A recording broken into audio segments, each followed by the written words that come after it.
My dad died in 1980. I still miss him. I'm sure I always will. When I think about him, I don't think of any kind of profound events. I think of everyday things. The size of his hands, the way he yawned really loud, the way he'd eat the burnt toast because nobody else would. I came to see eating burnt toast as a decidedly masculine enterprise. The way he and my mother would sing together, the shadow of your smile when you are gone. I still love that song. The way he liked his hot dogs, ketchup and onions on one side of the roll, mustard and pickle relish on the other. If you put the mustard and onions on the same side, he'd still eat it, but he wasn't happy about it. The way he liked to watch baseball on television and keep score. He never made it through an entire game. He'd always fall asleep with the pencil still sitting on the piece of paper. Sometimes I'd be taking a phone message and I couldn't find a pencil, and I'd look and there's one, except it's in Dad's hand and he's asleep. So I'd just ever so gently pull it out. He wouldn't move an inch. It was fun. And as silly as he looked asleep with a pencil sitting still on the piece of paper, he looked even sillier when that pencil was imaginary. Kind of like Sleeping Dad's minimalist mime act. It was hard to tell what the hell was going on inside of my father. He worked as a manager at Western Electric for over 20 years. It was just a few years before he died that I found out that he hated his job. It never occurred to him to mention it before. Just one day he says, 6 more years and I'm going to retire. I said, at 54? How are you going to pull that off? Get another job? Do something else? Why? I hate my job. You do?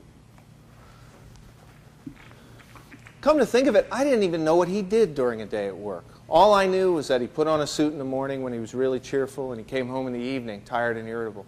He never talked about the job. I guess somewhere along the line he decided he wasn't going to talk about anything unpleasant, because he also never talked about the time he was in the Army during the Korean War. I asked him once, were you ever in combat? Yes. What was it like? Never mind. End of conversation. He didn't want to remember what it was like, and he sure as hell didn't want me to know what it was like. Not just the combat part, that would scare the shit out of anybody. My father hated every part of the Army. He hated things like having to eat right-handed. He was left-handed, but all the soldiers would sit close together at these long tables, and almost everybody else was right-handed. The left-handers kept bumping into everybody, so they had to switch. I'm sure there were a lot of things he hated worse than that, but he wouldn't tell me about them.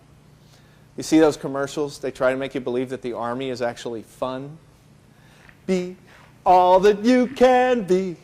We do more before 9 a.m. than most people do all day. How many of us are sitting at home going, yeah, I really want to be a part of that.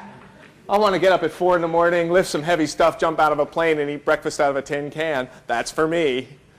My father hated the Army so much that we would watch the Army-Navy game together every year just because he liked to root for Navy. My mother had been this USO girl in Japan. I'd seen pictures of her, classic 1940s beauty with dark hair, ruby red lips, and a winning smile, dancing with all the GIs. She loved soldiers. For a while, she'd wanted me to be one. I remember her saying, why don't you join the Army? It'll make a man out of you. And I'd see my father out of the corner of my eye shaking his head as if to say, well, I respect my wife, but don't listen to her on this one, son. But if I don't join the Army, then who would make a man out of me? I never understood why I had to be made into a man. I mean, why couldn't I just grow into one? It didn't make any sense to me.